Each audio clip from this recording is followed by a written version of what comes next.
Alô, amigos, bem-vindos ao Gente que Fala, sempre ao vivo de meio-dia a 1 pela rádio Trianon, AM 740 São Paulo, Rádio Universal, AM 810 Santos. Estamos transmitindo direto do estúdio da rádio Trianon, através da nossa fanpage e Facebook/programa Gente que Fala.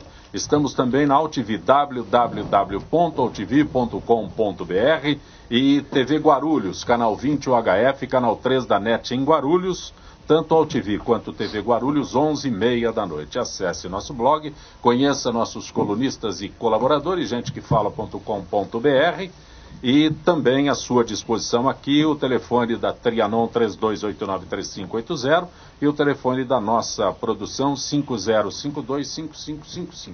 Participando desta edição de Gente que Fala, secretário de Estado do Meio Ambiente, Ricardo Salles. Prazer tê-lo aqui, Ricardo. Obrigado mais uma vez, é sempre um prazer estar com vocês. O senhor é presidente do Movimento Endireita Brasil? Dentre outras coisas. Isso. Mas não conflita com a Secretaria do Meio Ambiente? Não, ao contrário, é endireitar o meio ambiente. É uma das vertentes do ecologicamente correto. Deputado estadual Júnior Aprilante, prazer tê-lo aqui, deputado. Bom dia, Zé Copé, é um prazer imenso estar aqui. Parabéns pelo sucesso do programa Gente que Fala, a todos da Rádio Trianon. Também queria saudar aqui o secretário estadual, Ricardo Salles, o ex-deputado e sempre deputado Ricardo Montoro, o Sérgio aqui da Associação Paulista de Imprensa, Sérgio Redó, né? Sérgio Redó. E agradecer aí a oportunidade, o convite de estar aqui novamente. Ricardo Montoro, prazer tê-lo aqui. Zé Copé, não é a primeira vez. Eu sempre fico entusiasmado quando participo do seu programa. Que bom. Dá trabalho para chegar, né? Eu conheço esse trânsito, erro o caminho, não é possível. Estacionamento caro. Não é. Mas a gente faz isso com muito prazer. Eu acho que é uma obrigação até das pessoas públicas, né? Sim. Estarem sempre prestando seu depoimento, prestando contas. Eu fico muito honrado com essa mesa tão maravilhosa que você compôs hoje. Só eu lamento, né, porque aqui eu anuncio como empresário e como político os mandatos que exerceu como vereador, como deputado. Eu fui vereador 2 vezes, deputado estadual. Então, contribuiu Depois muito. Eu tive o prazer de trabalhar com o Ricardo Salles, sim, lá na Secretaria do Meio Ambiente. Mas o que eu quero complementar é que eu lamento que o parlamento o perca. Você faz falta ao parlamento. Nós todos lamentamos. Lamento. Ricardo é uma grande sim, liderança, sim, de uma linhagem tradicional, um grande exemplo do pai dele, dos irmãos, enfim. Só coisa positiva. Faz falta ao parlamento. Exatamente. É o político que o Brasil deveria ter e não expulsar da vida pública. Ainda que continue participando da vida política, né? Eu digo no parlamento. No parlamento. Você vai dizer, eu continuo na política. Não. Eu gostaria de tê-lo lá no parlamento, como foi, sempre atuante, como vereador e como deputado. Eu sempre desconfiei que você não gostava de mim. Sérgio Redó, prazer tê-lo aqui, Redó.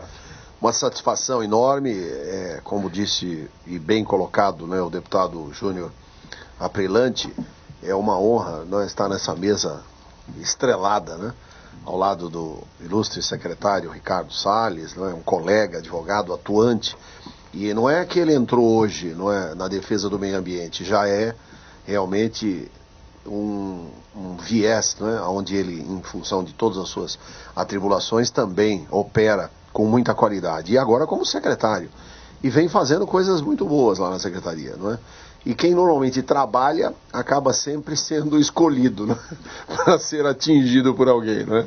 E é o meu querido Ricardo Montoro, que é filho, né, do saudoso professor André Franco Montoro, ex-governador, do qual inclusive aprendi no seu livro, né, Introdução ao Estudo do Direito. Eu, como advogado, em 1980, né, eu quando ingressei na faculdade, ele era o livro adotado era do professor André Franco Montoro. Enfim, e você, Zé Copé, meu querido amigo, é muito gentil. A todos, né, o próprio Fausto Camunha com esse programa Gente que Fala, e vocês resistem. 16 anos. A gente, como não membro da Associação Paulista de Imprensa e trabalhando em prol do jornalismo, né, e da comunicação, sabe que hoje não é fácil manter um programa com tanta, utilidade pública e com a forma com que vocês fazem aí enfim, ajudando a cada dia que passa a informação e a comunicação em todo o país. O deputado Aprilante e o secretário Ricardo são debutantes do programa, mas você e o Montoro estão aqui veteranos há 16 anos. É verdade. No Gente que Fala. Uma honra muito O juiz Sérgio Moro decidiu adiar do dia 3 para 10 de maio o depoimento do ex-presidente Luiz Inácio Lula da Silva. Pedido da Polícia Federal, que argumentou que precisaria de mais tempo para organizar a segurança no local e que o feriado do Dia do Trabalho dificultaria ainda mais a operação. O PT, partido do ex-presidente, e grupos alinhados preparam forte mobilização com caravanas partindo de diversos pontos do país para apoiar o ex-presidente. Não sei o que significa apoiar o ex-presidente, que vai apenas ouvir depoimentos. Redó, Ricardo Montoro, Ricardo Salles, Júnior Aprilante. Se eu puder, a grande verdade é a seguinte, né? Eu penso que esse processo que hoje está sendo desencadeado, né, é um fato nefasto, né, para a história do Brasil. Só uma pergunta a você que é advogado, vou poupar o secretário. É certo que o juiz Sérgio Moro convoque o Lula para, o termo é a oitiva dos... Perfeito, lógico, o juiz não há problema nenhum. Certo, que ele fica sentadinho aí, não processualmente, eu acho que processualmente há um dispositivo que não obriga a parte a estar presente. O advogado da parte do réu, sim. Ele já está representado. Ele já tem advogado nos autos. Eu só me admira essa história de usar o feriado do Dia do Trabalho como pretexto, uma vez que a maioria desses que vão lá apoiar o Lula não trabalham. Então, mamando na teta dos sindicatos faz 15 anos que, se não mais, que nós, contribuintes, pagamos a conta dessa turma. Então, para eles, tanto faz se é feriado ou não é, eles não trabalham mesmo. Então, agora, não sei se esse é o motivo de verdade aqui para eles adiarem da Polícia Federal. Pois é. Não, segurança, questão de segurança. Eu acho assim, veja só, não vamos... Mobilização do... Exato, não vamos desprezar, né? O país foi aparelhado durante todos esses anos, não é? Inclusive hoje, eu tenho testemunho de ministro do TST dizendo o seguinte, olha, infelizmente essa casa é aparelhada pelo PT. Tribunal Superior do Trabalho, quer dizer, não estamos falando no quintal tá certo? Da Vila Matilde, não é? Nós estamos falando no tribunal. Então, veja, e como tal, as estatais, as secretarias de governo do estado, prefeitura, tudo ainda está. Os órgãos públicos do país estão aparelhados pelo PT. Então, veja, eles na verdade continuam mamando, ganhando do erário público. Agora, mais do que isso, eu penso que foi assertiva a mudança da data. Por quê? Primeiro, porque é próximo de um feriado, não é? Dia 1º de segunda-feira. Segunda-feira é feriado. Exato. E, na verdade, o que está se propondo, e aí nós vimos, através do presidente nacional, porque o que eu sinto é o seguinte, Zancopé, eu vou falar com toda a liberdade, falta coragem para as nossas autoridades, constituídas, principalmente judiciárias, no sentido de prender. Porque, veja, eu vi um depoimento, porque tem essa coisa, e eu estou falando aqui com o presidente da Associação Paulista de Imprensa, quer dizer, não estou de brincadeira. A grande verdade é o seguinte, nós precisamos começar a moralizar esse país no intuito de, na verdade, fazer com que cada um responda pelos atos dos quais estão aptos a falarem e a propagarem. Veja, na verdade, o presidente do PSOL, não é? O presidente e do PSTU, falaram claramente, nós não podemos deixar o companheiro Lula ser preso. Quer dizer, eu tô vivendo num outro país. Olha, eu vou falar um negócio aqui que eu acho que o seu público não merece ouvir, mas é preciso. Nós estamos esperando o dia que o poste vai mijar no cachorro. Porque já aconteceu de tudo. Quer dizer, quando vem o presidente de um partido dizer que não pode admitir, ora, se o presidente do processo, que é o Sérgio Moro, tá certo? Em razão de toda essa investigação, ele, em razão das suas convicções, entender que o Lula tem que ser preso, tem que prender e acabou. Ou nós vivemos numa democracia ou não vivemos numa democracia. Ainda mais agora que ele foi identificado, que ele mandou destruir provas. Não, e ele continua falando que não tem prova nenhuma. Obstrução à justiça, claramente. Quer dizer, é motivo previsto no Código de Processo Penal, enfim, na legislação penal, que qualquer ato que seja efetivamente obstrução à justiça e destruição de provas, que está na capa da Veja, não sei o que é crime. Dizendo. A capa da Veja dizendo que o Léo Pinheiro, presidente e acionista majoritário da OAS, disse que o Lula disse a ele que destruísse as provas de que ligavam o encontro de contas da propina com as obras lá do apartamento, do sítio, sei lá. Então, se isso não é suficiente para determinar a prisão preventiva de alguém, então não há mais efetivamente nenhum outro argumento para se utilizar. Todos os demais que foram presos sob o argumento de que havia obstrução à justiça e risco ao processo, esse aí é um risco concreto, confessado e está documentado lá conforme a Veja mostrou nesse final de semana. Queria fazer um comentário, Zangopé, falando da mobilização. Essa mobilização que o PT e alguns aliados querem fazer na defesa do Lula são todas financiadas por nós. Exato. São todas financiadas pelo imposto, que está para terminar. Exato. Eu acho que é um avanço. A contribuição sindical obrigatória. A contribuição sindical obrigatória, que deve ser eliminada, é um avanço. Mas eles não querem. Eles não querem. Quebram vidro. Porque eles vão de avião. Do Congresso Nacional. Eles vão com ônibus fretado, eles vão... Helicóptero. Eles não têm...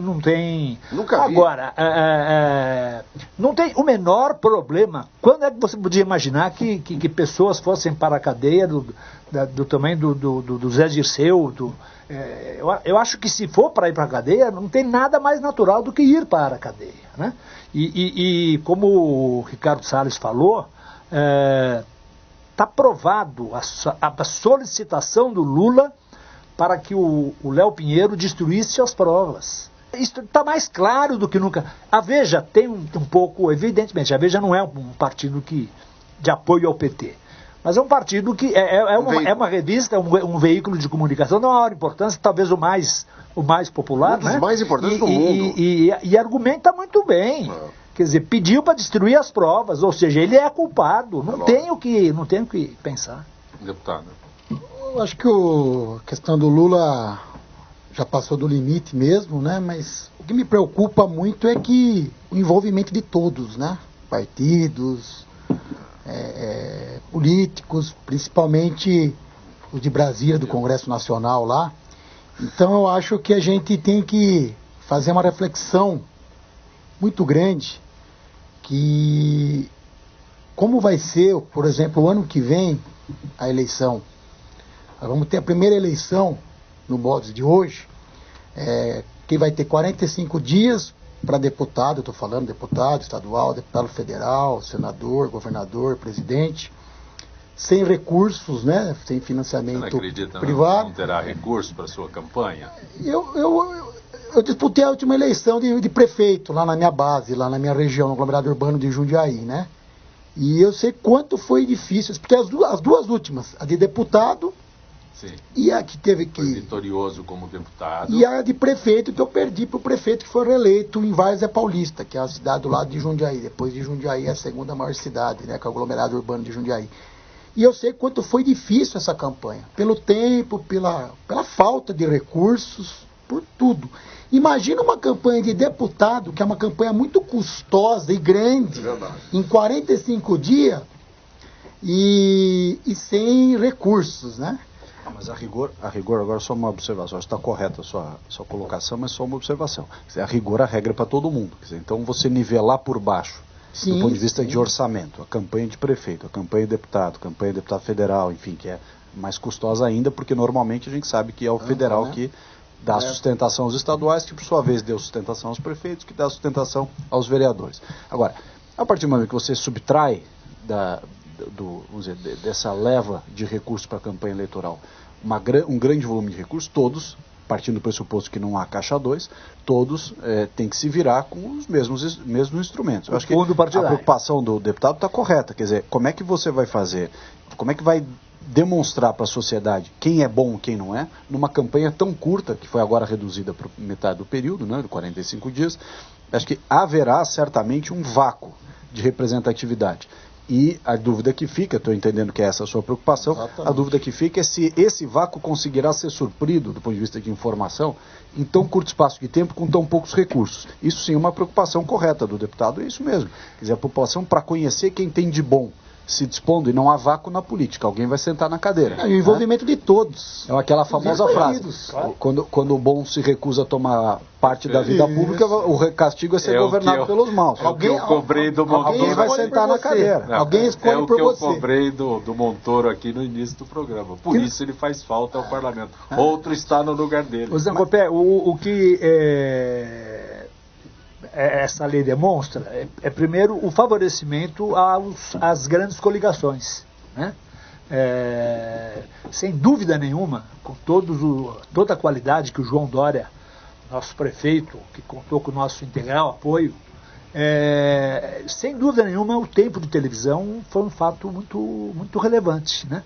O programa não precisava ser uma grande produção, mas o tempo era muito grande, né? Então, essa lei acaba favorecendo os partidos majoritários. Que tem maior tempo de televisão. Que tem maior tempo de televisão. Porque o grande gasto era em televisão. Isso para prefeito, imagina para deputado. É muito pior. Tem 30 segundos, 40 segundos, menos até. Governador, realmente vai ser mais... E não há condição, e não há clima para a mudança dessa legislação. Os partidos consomem toda a verba na produção de programas para a televisão. Exato. Então, agora, só para me concluir meu raciocínio, a gente fala de várias reformas, trabalhistas, previdenciárias e outras, política. Agora, isso é o Congresso Nacional, né? A Câmara dos Deputados, o Senado Federal. Então, a gente não dá tanta importância, eu falo isso do modo geral, o eleitor mesmo, a população. Inclusive, você faz uma experiência em casa ou com seus amigos, para quem você votou para deputado estadual, para quem você votou para deputado federal. Nem para vereador, ninguém lembra. Às vezes o prefeito e o vereador, que é uma eleição separada, e é uma eleição mais próxima, talvez. Deputado, e é dois, mas para deputado... Lá em Jundiaí, aqui em São Paulo, ninguém lembra. Aqui em São Paulo, ninguém lembra. Pior ainda, né? 9, 8 milhões. Verdade. Redon, você sabe que em 2010 eu fui candidato a deputado estadual pelo DEM. E o Zancopé fez a brincadeira aqui do Movimento em Direita Brasil, o Movimento em Direita Brasil, presidido por mim, fundado em 2006, portanto, 2011, há 11 anos atrás, a gente já tinha essa bandeira que vem pra rua, MBL, todo mundo pegou depois de anti-Dilma, anti-PT e tal. Nós estamos nisso aí desde 2006, na época que o Lula estava no auge. Foi pioneiro, inclusive. Isso aí, Lula estava no auge. E eu fiz a campanha em 2010 para Não estava fácil. Não, depois... Nessa época, agora falar mal do Lula, falar mal da Dilma e não sei o quê. Entendeu? Ele está há 11 anos com essa bandeira. Hoje é fácil. Hoje é fácil, quer dizer, a turma foi pra rua sem nenhum demérito aos amigos e tal, mas o fato é que nós, em 2006, quando começamos com isso, era um tal de puxar o saco do Lula e do PT para todo lado, inclusive PSDB e tal, todo mundo, quando a gente fez a campanha em 2010, cujo lema da minha campanha de deputado estadual era Chega de PT, esse era o lema, vinha o nome, o número e dizia embaixo, Chega de PT. A turma ficou louca, imagina, o PT mudou, vocês são muito radicais, tem que haver, essa coisa de direita e esquerda não existe mais, acabou e tal. Passados 5 anos, o lema, 5 não, 7, né? O lema da turma aqui, inclusive, que foi ganhou, comprovado. Nossa bandeira jamais será vermelha. Os caras que me criticavam em 2006, dizendo que a gente era muito radical, estavam na Paulista, pegando uma boquinha eleitoral, gritando, nossa bandeira jamais será vermelha. Então é importante o pêndulo da história, para mostrar como as coisas não são bem assim, né? E acho que essa colocação do deputado está correta. Como é que você vai expressar esse tipo de coisa com tão poucos recursos num período de prazo, num prazo tão curto como 45 dias de campanha? É muito difícil. Apática, né? Com a classe política. Mas agora mudou, né? Agora eu acho que mudou um pouquinho.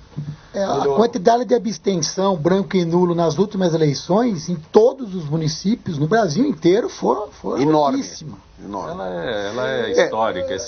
Mas aumentou. 20%, 30% é histórico. A abstenção... Se me permitir, eu acho que a gente tem que passar... Lá na minha região deu 40%. Não, tem algumas cidades... Branco, nulo e abstenção. O que eu estou dizendo é histórico, 30%, 20 brancos e nulos. Tanto que 20 a 30. A somatória. Então, eu acho assim, veja... brancos e nulos na eleição 30%. Municipal. A democracia tem um custo, não é? O processo democrático tem um custo. Alguém precisa pagar esse custo, não é?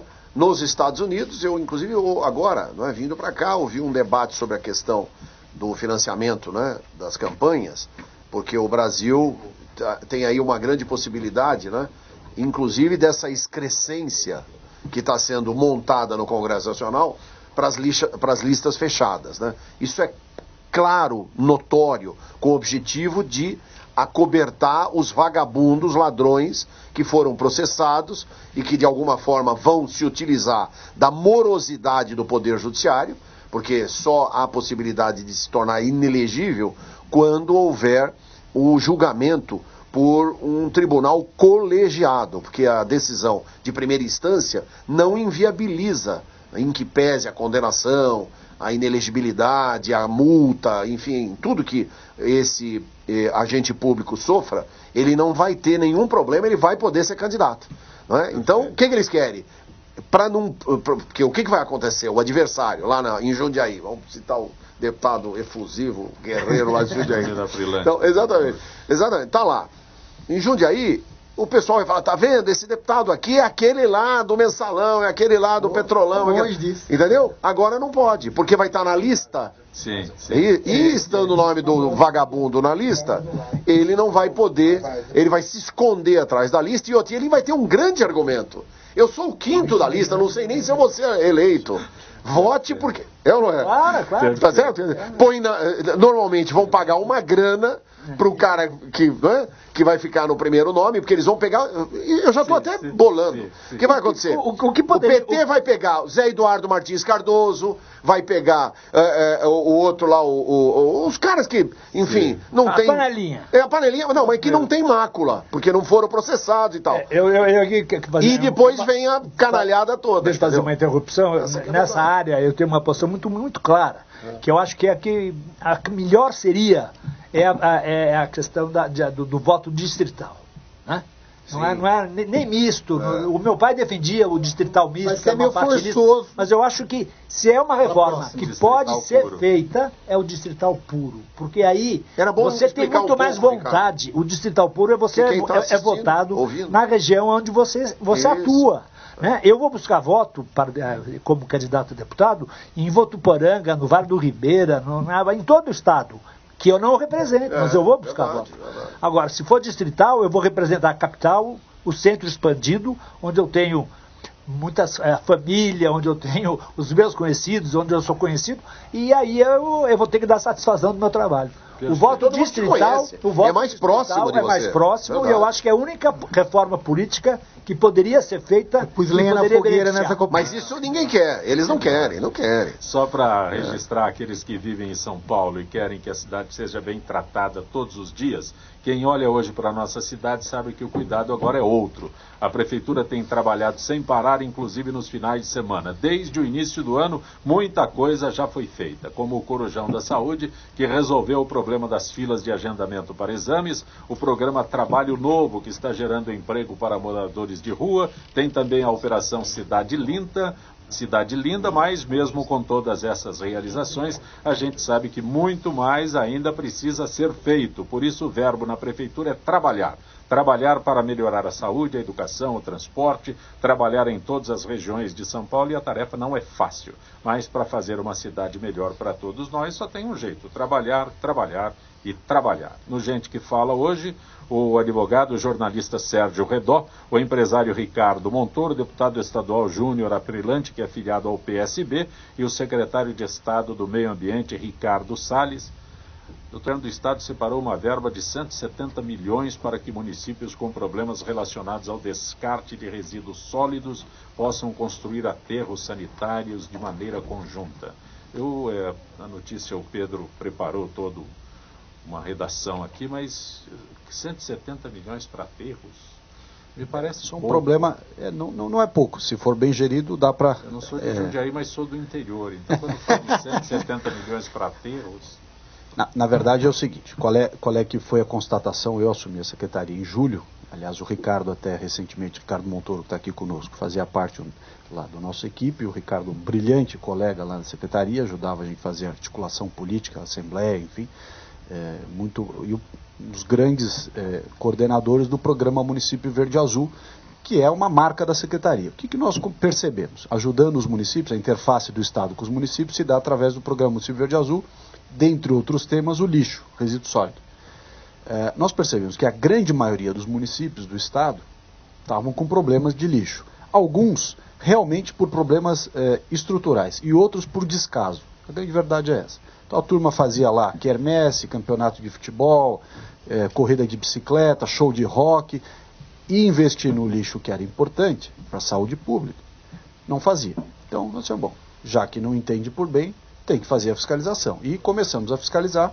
Em 4 meses nós descemos de 91 áreas inadequadas dos 640 municípios do estado para 9. 90 para 9. Só que qual é a grande reclamação? Graças à fiscalização e ao exemplo que foi dado com essas fiscalizações, fechamos 15 aterros dos 90.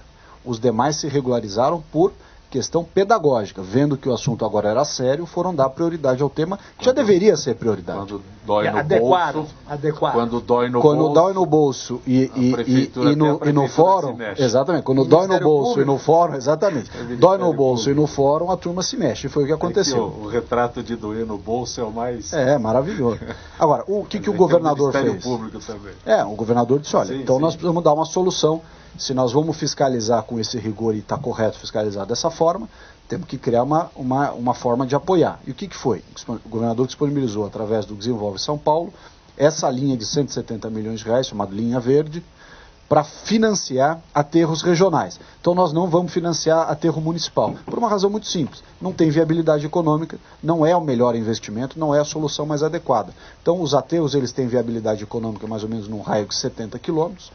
Então a ideia é incentivar municípios que estejam em raio de 70 quilômetros de distância um do outro a formarem um consórcio, com isso criarem um local específico para o aterro regional, que será financiado com essa linha, e agregar, em razão do volume, aí sim passa a ser possível, agregar novas tecnologias. Além da coleta seletiva, que já deveria estar sendo feita em todo o estado, inclusive principalmente aqui na capital, é uma vergonha a gente ter um estado de São Paulo cujos municípios não façam a coleta seletiva. Não digo nem aquela que separa o vidro do metal, do papel, que já é uma coisa de primeiro mundo, mas uma coisa básica, separar o orgânico do inorgânico. Você põe lata, vidro, papelão, tudo no mesmo cesto, e o resíduo, o alimento, etc. A população ainda não entendeu isso. Mas isso é óbvio, mas né? Isso é importante, não entendeu, o Zé Compé não entendeu mesmo, mas essa solução que o Ricardo Salles está falando, é isso mesmo, é fácil, é só uma campanha educativa.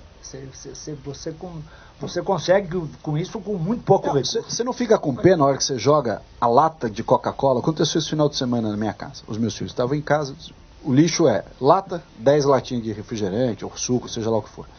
Embalagem de não sei o quê. Aí você joga lá no mesmo lixo o resto de comida, o pão, migalha de pão. Quer dizer, você mistura tudo para depois o coitado que está lá na ponta, na reciclagem, abrir o saco, fazer a triagem, a separação do material. Você qual é o que custa? Zé Compé, o que custa exatamente, o que custa você pedir para o orgânico de num saco. E o que não é orgânico no outro. Só isso. Você não jogar lixo na rua. Essa é uma coisa básica, é o mínimo do mínimo. Enquanto o secretário anuncia isso, o governo federal corta a verba. Bom, isso é. A verba do meio ambiente está reduzida à metade, Montoro. Esse atuário. O governo federal, há 2 semanas, anunciou um corte de 58 bilhões nos gastos, né, para... Como vai atingir a meta fiscal, atinge desta forma. O Ministério do Meio Ambiente arcou com assustadora redução de 53%.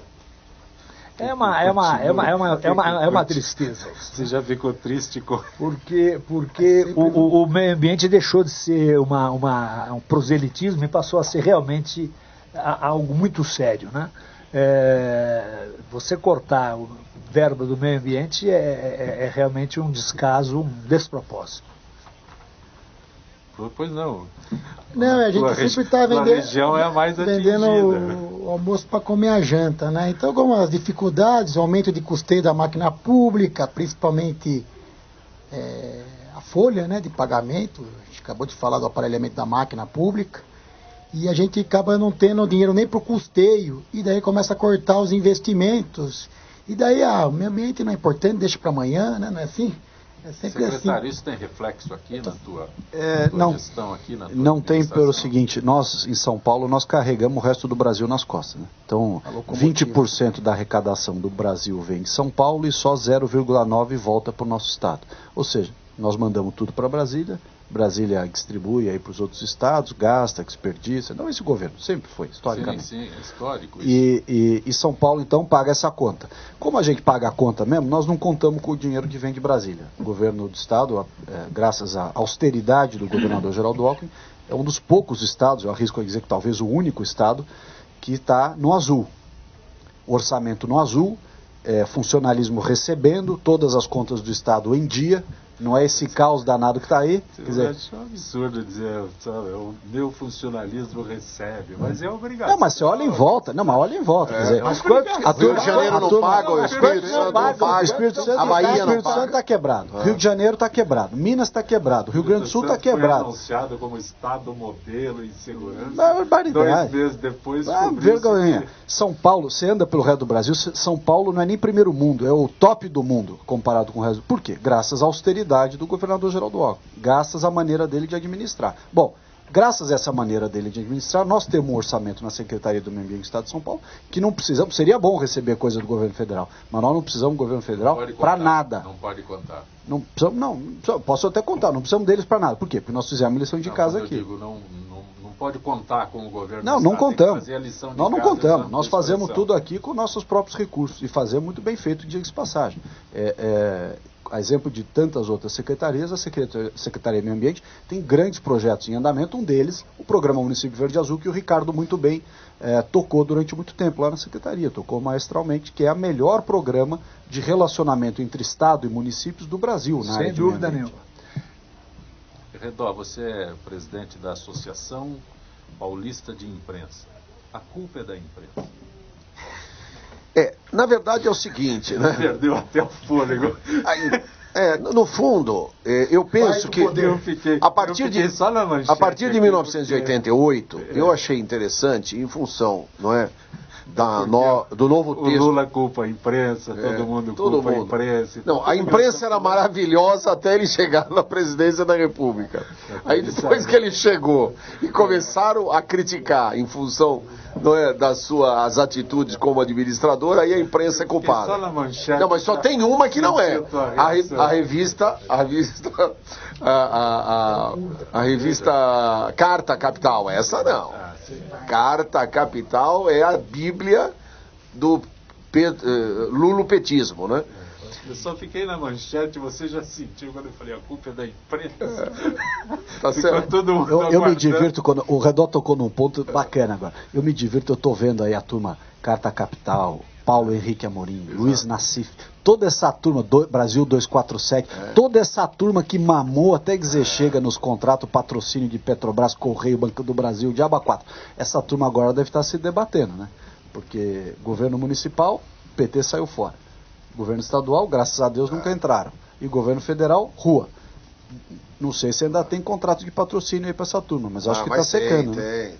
Sempre tem. Sempre tem. Mas a gente espera. Dizem que a culpa é da imprensa. Não, na verdade. Eu fico indignado, mas. Não, não aqui a gente tem. Minha indignação. Não, a gente tem que ficar aqui dentro de não é, como dirigente classista, de uma linha extremamente ponderada, né? A gente vê também muito abuso da imprensa, indiscutivelmente, né? Principalmente de colegas, está aqui, foi citado alguns nomes, que no fundo eles falam em nome pessoal, em razão de interesse próprio. Quer dizer, ninguém fala em função da verdade. Tem sustentação. Exatamente, a sustentação é monetária que está por trás de toda essa fala e com uma verve, inclusive, altamente qualificada, porque ninguém pode falar que esses jornalistas tiveram, não é, uma escola fantástica, que foi a Rede Globo Televisão, enfim, e que tem todo um tratamento que hoje é direcionado em grandes emissoras, não é? O próprio Paulo Amorim ainda está na Record, não é? E tantos outros, enfim. O que eu sinto, particularmente na Copé, é que isso precisa haver, sem sombra de dúvida, é o seguinte: é uma responsabilidade. Eu penso que o Poder Judiciário tem que atuar. Ele tem que atuar no sentido de reparar os danos daqueles que estão sofrendo, não é? Eu vou dar um pequeno... Teria milhares de exemplos, né? Escola de base e tantas outras, mas vamos os mais recentes. Com o próprio deputado o Caiado, Ronaldo Caiado. Ele sofreu durante 15 anos com uma ofensa que foi feita a ele de um livro, de um idiota, que inclusive vendeu milhares de livros, não é? Falando de uma mentira que havia ocorrido na vida dele, e que ele provou depois de 15 anos que era mentira. Não é? Então esses 15 anos, quer dizer, se ele não fosse um cara rico, abastado, de uma família altamente, não é? Privilegiada do estado de Goiás, como é que ele sobreviveria? Se ele fosse um político que dependesse, tá certo, das parcas, não é? Divisas e recursos que ele contém ali na comunidade e tal. E a gente sabe, quando aparece, principalmente nós que temos vida pública, nós todos aqui na mesa, a gente sabe que quando aparece alguma coisa que nos ofende, não é? A nossa honra, a nossa dignidade, isso reflete diretamente, em primeiro lugar, na família. A família, não é? Porque é o tio que pergunta, é o primo, é a esposa, é o filho, enfim. E você acaba tendo que se justificar de uma coisa que você não deve. Mas isso é alto. E aí dizer isso não. tem a ver com a história do abuso de autoridade também. Mas aí é que eu ia entrar. A questão da responsabilização, quer dizer, a responsabilidade pessoal. O Senado deve votar amanhã um projeto contra abuso de autoridade. E outra, me permita, Ricardo, você até com muita propriedade, mas eu, pelo fato de não ter sido citada essa notícia, eu ia entrar no abuso de autoridade. Porque veja, tudo bem, eles estão colocando agora em nome do Requião, em nome do Jucá, em nome do... É a CCJ que vai... Não, eu sei, mas mas o projeto é do Requião, não é? Sim, sim. Então o que ocorre? Na verdade, estão querendo atribuir à pessoa do Requião, não é? Uma informação completamente equivocada. Ou seja, veja, olha o nome, ninguém parou para pensar que é abuso de autoridade. Quer dizer, abuso partindo da autoridade pode? É isso que eu quero entender. Se for de um cidadão comum, se for de um agente do Poder Judiciário que não seja autoridade, aí pode. Ou seja, por que um membro do Ministério Público, quando faz uma acusação, pelo simples fato de querer ter o momento de sucesso dele, ou falar, não, tá aqui, eu vou pegar esse nome aqui, que eu sei que se eu denunciar esse cara, eu vou estar um segundo aí na imprensa vai mídia, cobrir. E a imprensa vai cobrir, e eu vou ganhar mídia espontânea. E você sabe quanto custa uma mídia espontânea, tá certo? E outra, um juiz, quantas decisões foram prolatadas? Eu volto à escola de base, quer dizer, se não tivesse, tá certo, a magnitude de uma ministra, não é, que cultuou sua carreira toda no Poder Judiciário, que é a Eliana Calmon, ela teve a pachorra de pegar o processo, ou seja, 65 volumes, não é 15, leu o processo inteirinho e ao final deu um despacho, uma decisão, anulando o processo. Quando ele anulou o processo, ele voltou a dignidade a um japonês que já morreu de câncer. Eu, inclusive, tive a oportunidade de atendê-lo na OAB. Por quê? Porque o Estado que ia indenizar não indenizou. A família, depois, quando aconteceu isso, olha que fato interessante. A esposa e os filhos procuraram ele. E ele não quis mais contato com a família. Porque ele se sentia indignado de ninguém ter acreditado nele. E se ninguém recorda desse fato, é aquele jovenzinho, aquele menino de 7 anos, que a mãe acusou o dono da escola, chamada escola de base na aclimação, por ter, na verdade, abusado sexualmente do menino. Quando depois um laudo fez conferir de que ele tinha problemas de ordem intestinal, estomacal, e que naquele dia ele tinha evacuado e tinha tido aquelas situações todas. Aí, de repente, foi feito um exame de corpo de delito, e aí verificou-se que ele realmente estava com o ânus sangrando. E o cara foi achincalhado. E aí, a escola fechou. Veja, o que a decisão da magistrada, que inclusive conversei muito com a Eliana Calmon, que inclusive foi candidata a Senado na Bahia, e eu falei para ela, infelizmente, ministra, com todo respeito, a senhora tem que sair, tem que lutar e tal, mas não vai acontecer nada. A senhora não vai ter os votos que a senhora imagina. Porque para ter voto precisa ter dinheiro. Se não tiver dinheiro, não tem voto, esquece. E tá aí, veja a votação que ela teve. E, inclusive, ela teve a coragem de novo, vir dizer o seguinte: nós precisamos ter, sim, o Lava Jato dentro do Poder Judiciário.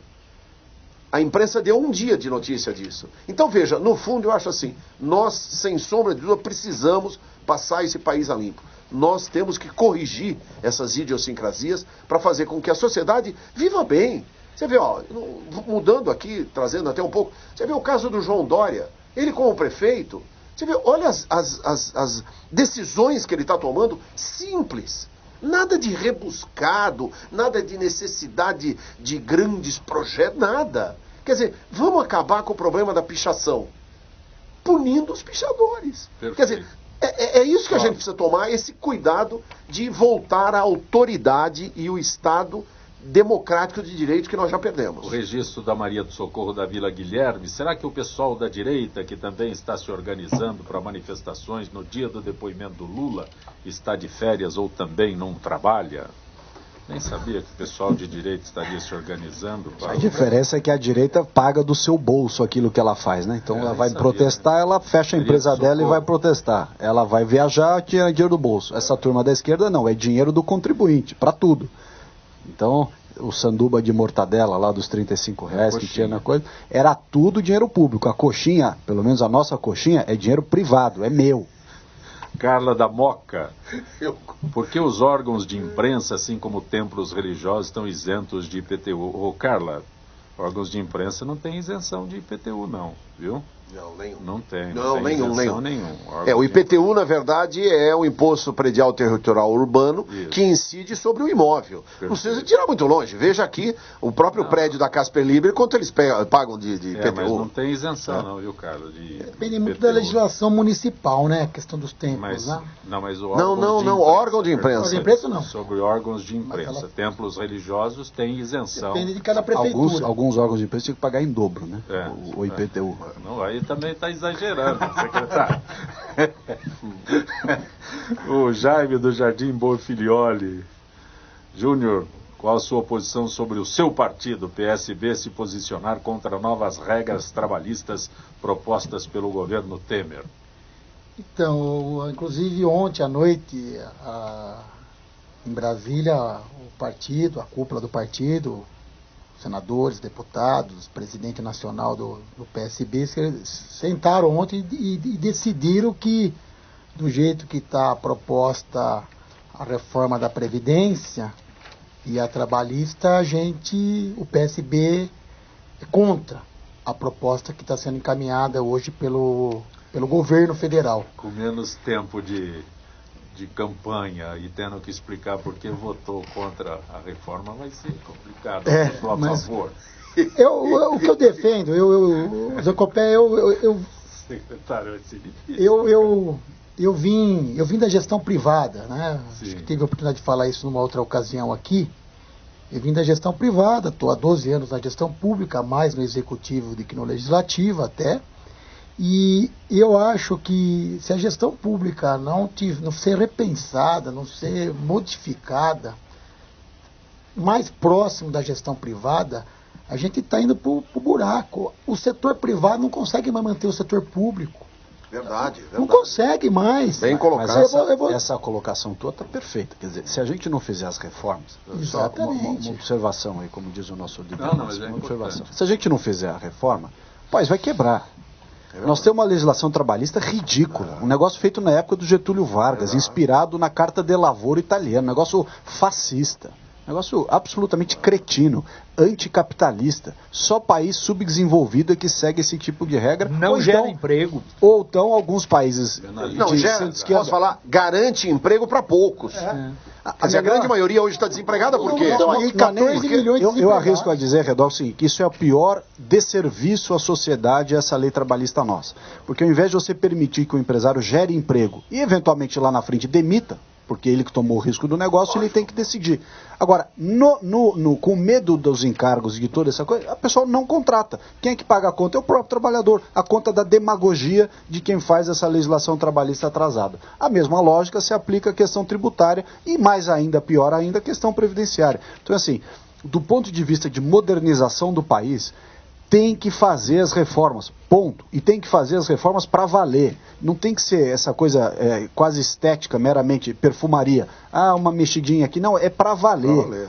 É previdência, é tributário, é trabalhista na veia. E aí sim o país... a política, né? Você tira a política, é claro. Você tira o peso do Estado, o peso desse anacronismo todo que nós temos no sistema legislativo. do setor produtivo, que é quem deve empregar e gerar receita e não o governo tem que não atrapalhar. A melhor coisa que o governo faz é não atrapalhar. Se a gente fizer isso, já está bom. Eu só queria concluir, Zancopé, eu defendo, né, as reformas, acho que é necessário, não tem mais jeito, nós chegamos no limite, acho que passou do limite. Agora, eu acho que falta informação. Eu defendo uma grande auditoria, inclusive internacional, na Previdência. Eu acho que o custo da Previdência, da gestão da Previdência é muito pesado. Se o senhor analisar o balanço da Previdência, é superavitário. Então, mas onde que está o problema? O problema é uma questão... É só futuro, né? Mas com essa auditoria, onde que está o problema? O problema está no altos salários de alguns, está nos pequenos benefícios, está onde o problema da Previdência? Está na gestão da Previdência, número de prédios eu acho que está em tudo. funcionários. Eu acho que está em tudo, meu aprendizado. Eu acho que está em tudo. Depois a hora que você pega os fundos de pensão, aparelhados do jeito que eles foram, com os investimentos mais absurdos com o dinheiro dos seus pensionistas que estão lá dentro.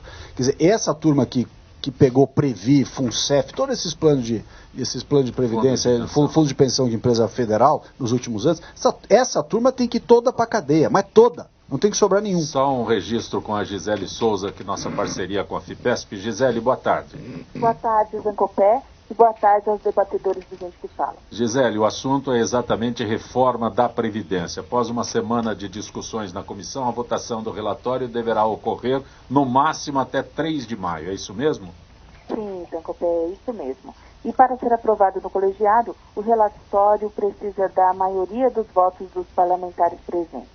Os deputados oposicionistas preferiram negociar mais tempo com o governo para debater o texto, deixando de usar instrumentos como os requerimentos de adiamento da discussão, mas eles prometem usar todos os outros instrumentos regimentais, como, por exemplo, a necessidade de presença mínima em plenário nas votações. Mas, Gisele, houve alterações no texto original, grandes alterações?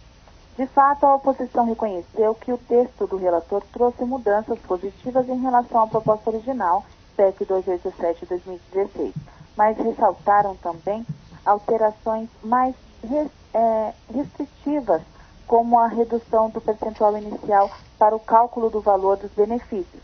O deputado Pepe Vargas, do PT do Rio Grande do Sul, disse que, embora todos os que estão no sistema possam entrar nas regras de transição após 25 anos de contribuição, o segurado teria apenas 70% do benefício contra 76% da proposta original. Arthur Oliveira Maia afirmou, porém, que com o novo texto, a obtenção de 100% do benefício ocorreria com 40 anos de contribuição, contra 49 anos do texto anterior, Zancopé. Mas houve alguma informação inconsistente por parte do governo? Segundo o deputado Ivan Valente, que analisou as informações recebidas do governo, foram encontradas algumas inconsistências, como a projeção do número de idosos, por exemplo. Vários deputados também consideram alto o tempo mínimo de contribuição de 25 anos, visto que hoje é de 15 anos. O presidente da comissão especial, o deputado Carlos Marum, do PMDB de Mato Grosso do Sul, disse que a tarefa de fazer a reforma não é fácil, mas é necessária. Nós não podemos aqui e agora, cada um querer botar uma coisa nessa reforma para chegar em casa e buscar o aplauso rápido e fácil. Quer discutir inconsistência no relatório do governo? O deputado Ivan Valente, do PSOL de São Paulo, promete voltar à discussão sobre os motivos da reforma. Ele disse que analisou as informações recebidas do governo e que encontrou algumas inconsistências. Nós temos dados e análises dos microdados que mostram o seguinte: a projeção do número de idosos foi falsa. Ela é 7 milhões a menos, pelo menos, afirmou Valente. E não é só isso. A taxa de crescimento dos idosos vai decair logo aí em seguida. Então, a projeção é falsa. Isso para gerar terrorismo para a propaganda do governo, acrescentou o parlamentar. Gisele, a pergunta que todo mundo faz, né? Do jeito que o projeto está, pode passar na Câmara? Caso todos os prazos sejam cumpridos, a leitura do texto no plenário da Câmara poderá acontecer no dia 8, com o início das discussões no dia 15 de maio. As emendas à Constituição precisam ser votadas 2 vezes para serem aprovadas, e cada votação tem de receber pelo menos 3/5 do total dos votos do plenário, 503 deputados, ou seja, 308 votos favoráveis em 2 votações, Zancopé. Gisele, agradeço mais uma vez tua gentileza com o nosso Gente que Fala. Uma boa tarde, Gisele. Boa tarde, Zancopé. O nosso boa tarde aos ouvintes de Gente que Fala. Você que vive aqui em São Paulo, quer que a cidade seja bem tratada todos os dias. Quem olha hoje para a nossa cidade sabe que o cuidado agora é outro. A Prefeitura tem trabalhado sem parar, inclusive nos finais de semana. Desde o início do ano, muita coisa já foi feita, como o Corujão da Saúde, que resolveu o problema das filas de agendamento para exames, programa Trabalho Novo, que está dando emprego para moradores de rua, a Operação Cidade Linda, mas mesmo com todas essas realizações, a gente sabe que muito mais ainda precisa ser feito. Por isso, o verbo na Prefeitura é trabalhar. Trabalhar para melhorar a saúde, a educação, o transporte, trabalhar em todas as regiões de São Paulo. A tarefa não é fácil, mas para fazer uma cidade melhor para todos só tem um jeito: trabalhar, trabalhar e trabalhar. Conosco hoje nesta edição de Gente que Fala, secretário de Estado do Meio Ambiente, Ricardo Salles, deputado estadual Júnior Aprilante, empresário Ricardo Montoura, advogado Sérgio Redó. Secretário, o Felipe Mantovani pelo Facebook pergunta sobre a sua visão em face da APA de Jundiaí, é isso? Eu não entendo direito, não entendi direito. Eu acho que esse é um assunto para o Júnior comentar, é deputado da região, conhece bem esse assunto, né? Júnior. Zancopé, é o seguinte, Jundiaí é APA, a Área de Proteção Ambiental, desde 1984. Tem a Serra do Japi, que é uma unidade de conservação muito grande. 1/3 do território de Jundiaí, que tem 400 quilômetros, é composto pela Serra do Japi. Várzea Paulista e Campo Limpo, que são 2 cidades que foram desmembradas de Jundiaí há 52 anos atrás, elas têm 2 serras importantes, a Serra do Mursa, em Várzea Paulista, e a Serra dos Cristais. Inclusive, isso é um objeto de um projeto de lei proposto por mim, de minha autoria, proposto esse ano, em 2017, na Assembleia Legislativa, para estender a APA para Várzea e para Jundiaí, nessas 2 maciços aí, a Serra dos Cristais em Campo Limpo e a Serra do Mursa em Várzea Paulista. O senhor é um deputado muito produtivo na Assembleia. Trabalho bastante, acho que da minha origem. Ele veio do segmento empresarial, está acostumado a ver. Volta todo dia? A coisa... Eu vou e volto todo dia. Do Jundiaí é 60 quilômetros, 65 quilômetros. Né? Uma estrada boa, né? Estrada boa. Dura quando entra em São Paulo, né? Aí é complicado. Meia hora de Bandeirantes e... É verdade. 2 horas. É 1h30 de marginais. O meu recorde é 2h30. Secretário, Júlia das Perdizes pergunta sobre o montante da dívida do governo com precatórios ambientais. O senhor tem essa informação? Não, os precatórios ambientais até que são poucos. Nós não temos um grande passivo no Estado na área de meio ambiente, ao contrário. Na verdade, o Estado é credor, em grande medida. Nós estamos falando na ordem de 300 milhões de reais, mais ou menos, que o Estado é credor em razão de multas ambientais aplicadas tanto pela CETESB quanto pela Polícia Militar Ambiental, que faz... Então são trabalhos complementares. A Polícia Militar Ambiental tem determinadas competências fiscalizatórias e a CETESB outras competências, notadamente mais voltadas para o setor industrial.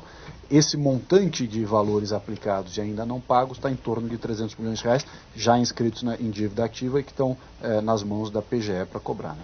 Nós estamos chegando ao final desta edição de Gente que Fala. Secretário Ricardo Salles, agradeço tua gentileza ter colocado Gente que Fala na tua agenda para poder participar conosco. Não, eu agradeço muito o convite, é um programa super importante. Nós somos brandos hoje.